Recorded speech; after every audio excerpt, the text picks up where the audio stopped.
یا حکم، اے حاکم مطلق۔ جتنے لوگ بھی پروردگار عالم پر ایمان رکھتے ہیں ان تمام کا ایک مشترکہ ایمان یہ ہے کہ پروردگار عالم عادل ہیں، آپ انصاف فرمانے والے ہیں۔ جس نے نیکی کی اسے اس کا بدلہ ملے گا اور جس نے برائی کی اسے بھی اس کا بدلہ ضرور ملے گا۔ لیکن اس کے ساتھ ساتھ تمام مذاہب والوں کو ایک مشکل کا سامنا بھی کرنا پڑتا ہے، اور وہ مشکل یہ ہے کہ اس دنیا میں انصاف ہوتا دکھائی نہیں دیتا۔ یہاں بدماش پنپتا دکھائی دیتا ہے اور شریف آدمی پستا دکھائی دیتا ہے۔ ایسا معلوم ہوتا ہے کہ جیسے کوئی قاعدہ قانون ہے ہی نہیں، کوئی دیکھنے والا نہیں، کوئی بھالنے والا نہیں، کوئی پوچھنے والا نہیں۔ اس لیے تمام مذاہب کو اس کے ساتھ ساتھ یہ کہنا پڑا کہ ایک دن ایسا بھی آئے گا جب کہ ان تمام بے انصافیوں کا حساب لیا جائے گا۔ اس دن تمام مردوں کو زندہ کیا جائے گا اور تمام لوگ اللہ تبارک و تعالیٰ کے سامنے پیش کیے جائیں گے، اور ہر ایک کو اس کے اعمال کے مطابق اس کا بدلہ دیا جائے گا۔ یہ وہ عقیدہ ہے جو کہ تقریباً تمام مذاہب میں مشترکہ پایا جاتا ہے، اور یہی عقیدہ یہودیوں کا بھی تھا۔ وہ بھی یہی کہتے تھے کہ ایک دن ایسا ہے جس دن یہ انصاف ہونا ہے، اور پروردگار عالم خود یہ کام کریں گے، کسی اور کے سپرد نہیں کریں گے، کیونکہ یہ اتنا بڑا عظیم کام ہے کہ اسے خدا کے علاوہ اور کوئی کر ہی نہیں سکتا۔ یہاں پر ایک مشکل جو لوگوں کو پیش آ رہی تھی وہ یہ تھی کہ ان تمام لوگوں کا جب حساب کتاب لیا جائے گا تو ان کے اعمال کا حساب کہاں پر ہوگا، تاکہ یہ ان کے سامنے کوئی ثبوت پیش کیا جا سکے اور انہیں دکھایا جا سکے۔ تو کچھ مذاہب نے یہ تصور پیش کیا کہ فرشتے بیٹھے ہوئے لوگوں کے اعمال لکھ رہے ہیں، اور اس دن وہ ریکارڈ پیش کر دیا جائے گا اور یہ کہا جائے گا کہ دیکھو تم نے یہ کچھ کیا۔ لیکن اس پر ایک اعتراض وارد ہوتا ہے، اور جو کہ غالب نے بھی کیا، اور یہ کہا کہ پکڑے جاتے ہیں فرشتوں کے لکھے پر ناحق، آدمی کوئی ہمارا دم تحریر بھی تھا، کیونکہ کہنے والا یہ کہہ سکتا ہے کہ صاحب یہ فرشتے بھی تو آپ ہی کے ہیں، جو کچھ آپ نے کہا ہوگا انہوں نے وہی کچھ لکھا ہوگا، لہذا ان کے لکھے کا اعتبار کیا، یہ تو سرکاری کارندے ہیں، جیسا اوپر سے آرڈر ملے گا ویسا ہی کریں گے۔ اس لیے اس چیز کی ضرورت تھی کہ یہ فرشتوں کا لکھا ہوا بھی نہ ہو، کوئی ریکارڈ بھی پیش کرنے کی ضرورت پیش نہیں آئے، بلکہ کہنے والا جب کہے تو کسی میں یہ مجال نہ ہو کہ یہ کہہ سکے کہ آپ غلط کہہ رہے ہیں۔ اسی واقعے کی طرف اشارہ کرتے ہوئے سیدنا مسیح نے فرمایا کہ جب قیامت کا دن آئے گا، میں ابن انسان، انسانیت کا نمائندہ، انسانیت کا علم بردار اور انسانیت کا رہنما، میں بھی اپنے فرشتوں کے ساتھ آؤں گا، اور اس دن تمام اقوام عالم میرے سامنے پیش کی جائیں گی، اور میں انہیں بالکل ایسے الگ الگ کر دوں گا جیسے چرواہا بھیڑوں کو بکریوں سے الگ کرتا ہے۔ وہاں پر جو الفاظ ہیں وہ یہ ہیں کہ جب ابن آدم اپنے جلال میں اپنے فرشتوں کے ساتھ آئے گا۔ سننے والوں نے یہ نہیں کہا کہ آپ نے اپنے لیے یہ لفظ جلال کیوں استعمال کیا، کیونکہ ذوالجلال والاکرام تو ایک ہی ذات ہے۔ آپ نے وہ لفظ استعمال کیا، یونانی زبان کا لفظ ڈاکسا، جو کہ خدا کے لیے استعمال کیا جاتا ہے، انسانوں کے لیے استعمال ہی نہیں ہوتا، کہ وہ اپنے جاہو جلال کے ساتھ جیسا کہ خدا کی شان ہے ویسے آئے گا، اور کہا کہ اپنے فرشتوں کے ساتھ آئے گا۔ حالانکہ ہم تمام کلام اللہ میں یہ پڑھتے ہیں کہ فرشتے تو خدا کے ہیں، لیکن مسیح نے انہیں اپنے فرشتے کہا، اپنی الوہیت کا ایک ثبوت پیش کرتے ہوئے کہا کہ وہ فرشتے میرے ہیں، کسی اور کے نہیں، اور جب میں آؤں گا تو پھر میں سب کا حساب کتاب لوں گا۔ اور وہ اعمال پر ہی ہے کہ پہلے لوگوں سے یہ کہا جائے گا کہ میری حالت ایسی تھی، تم میری دیکھ بھال کو آئے، وہ کہیں گے صاحب ہم نے تو کبھی ایسا نہیں کیا، وہ کہیں گے نہیں تم نے چونکہ غریبوں کے ساتھ یہ کیا تو میرے ساتھ کیا۔ پھر دوسرے لوگوں سے کہا جائے گا کہ تم نے میری دیکھ بھال نہیں کی، وہ کہیں گے کہ یہ کیسے ممکن ہو سکتا ہے کہ آپ کی ہم دیکھ بھال کرتے، تو تب بھی یہی کہا جائے گا چونکہ تم نے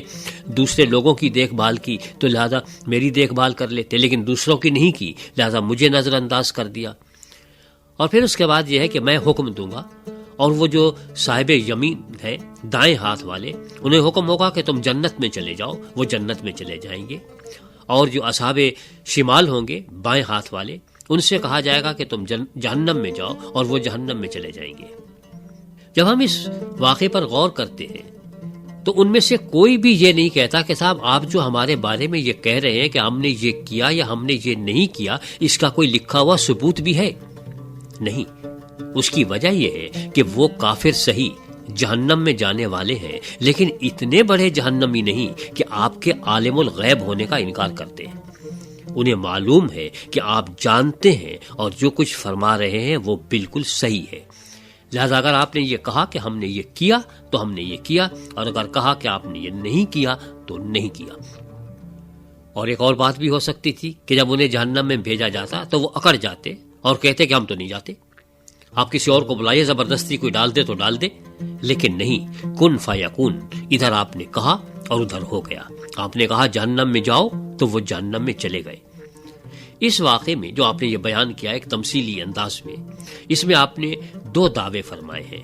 ایک تو یہ کہ آپ خدائے ذوالجلال والاکرام ہیں، اور دوسری یہ کہ آپ مالک یوم الدین ہیں،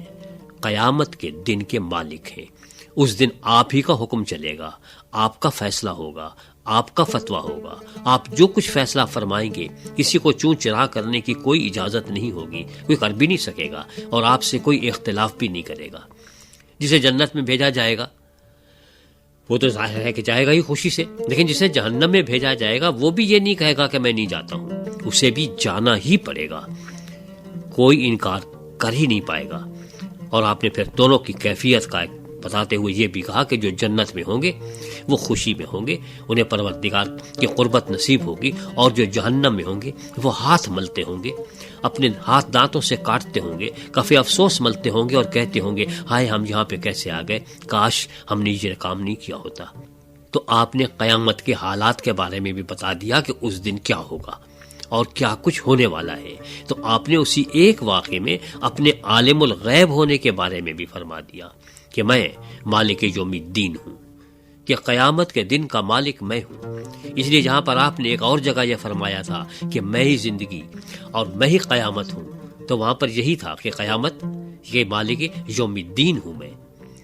کہ میرے بغیر قیامت ہو ہی نہیں واقع سکتی، کیونکہ میں آؤں گا تو لوگ مردوں میں سے زندہ ہو اٹھیں گے۔ جب میں یہاں پہ تھا تو لوگ زندہ ہو جایا کرتے تھے، جب واپس آؤں گا تو کوئی مردہ نہیں رہے گا، زندہ ہو جائیں گے، اور پھر انہیں حساب کتاب دینا ہوگا، کہ حساب لینے والا میں ہوں۔ اگر جو کچھ آپ نے فرمایا وہ صحیح ہے، اور ہمارا ایمان ہے کہ آپ نے جو کچھ فرمایا وہ صحیح ہے، تو اس سے پہلے کہ وہ دن آئے جب آپ آئیں اور اس دن حساب کتاب ہو، اور خدا نہ خواستہ آپ اس زمرے میں چلے جائیں جو بائیں ہاتھ والے ہیں، تو کیوں نہ آج ہی دائیں ہاتھ والوں میں شامل ہو جائیں۔ تو ایسا نہ ہو کہ اس دن آپ کو یہ کہنا پڑ جائے کہ ہائے ہم نے یہ کیا کیا، کاش ہم پہلے ایمان لے آتے تو کتنی اچھی بات تھی۔ اب بھی ایمان لانے کا وقت ہے، لیکن جب وہ وقت آئے گا جب آپ واپس آئیں گے تو پھر توبہ کی بات نہیں ہوگی، کیونکہ سورج کو دیکھنے کے بعد ایمان نہیں لایا جاتا۔ سورج کے غروب ہونے کی بات نہیں ہے، لیکن طلوع ہونے سے پہلے یہ ایمان لانا کہ سورج نکلے گا، یہ ایمان ہے۔ لیکن سورج کو دیکھنے کے بعد ماننا، جس کا تو کوئی انکار کر ہی نہیں سکتا۔ تو قیامت کے آنے سے پہلے ایمان لانا بہت اچھی بات ہے، ورنہ پھر قیامت کے دن حقیقتاً قیامت ہو جائے گی، اور اس دن جب آپ کا فیصلہ ہو جائے گا تو اس فیصلے کو کوئی ٹال نہیں سکے گا۔ آپ اس واقعے پہ غور کریں، یہ عجیب و غریب بات ہے کہ آپ نے یہ نہیں کہا کہ میں جو فیصلہ سنا دوں گا تو جن لوگوں کو میں جہنم میں بھیج دوں گا وہ جا کے اللہ تبارک و تعالیٰ کے پاس جا کے اپیل کریں گے اور کہیں گے صاحب ہمارے خلاف غلط فیصلہ سنایا گیا ہے، ہماری پوری بات نہیں سنی گئی۔ کوئی اپیل نہیں، کیونکہ سپریم کورٹ وہی ہے، اور اس سپریم کورٹ کے فیصلے کے خلاف کسی کو کوئی اپیل نہیں ہوتی، کیونکہ بات یہ ہے کہ اس جنت کا پریزیڈنٹ بھی وہی ہے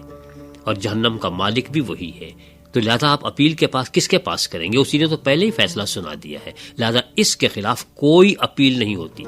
دنیا میں ہر فیصلے کے خلاف اپیل ہو سکتی ہے، لیکن قیامت کے دن جو سیدنا مسیح فرمائیں گے اس کے خلاف کوئی اپیل نہیں ہوگی، کیونکہ چیف جسٹس بھی آپ ہی ہیں، صدر بھی آپ ہی ہیں، سب کچھ آپ ہی ہیں۔ آپ رب ذوالجلال والاکرام ہیں، آپ مالک یوم الدین ہیں، تو مالک کے ہوتے ہوئے اور کس کے پاس آدمی جائے گا اپیل کرنے کے لیے؟ یہ تو اور بھی جہنم میں جانے والی بات ہے کہ مالک کے خلاف بغاوت کر کے کسی اور کو اس دن ڈھونڈا جائے۔ تو لہذا اس دن آپ ہی آپ ہوں گے اور آپ کے علاوہ اور کوئی نہیں ہوگا. تو اس دن کے آنے سے پہلے تیاری کر لیجئے تاکہ آپ دائیں ہاتھ والوں میں اصحاب یمین میں شامل ہو سکیں.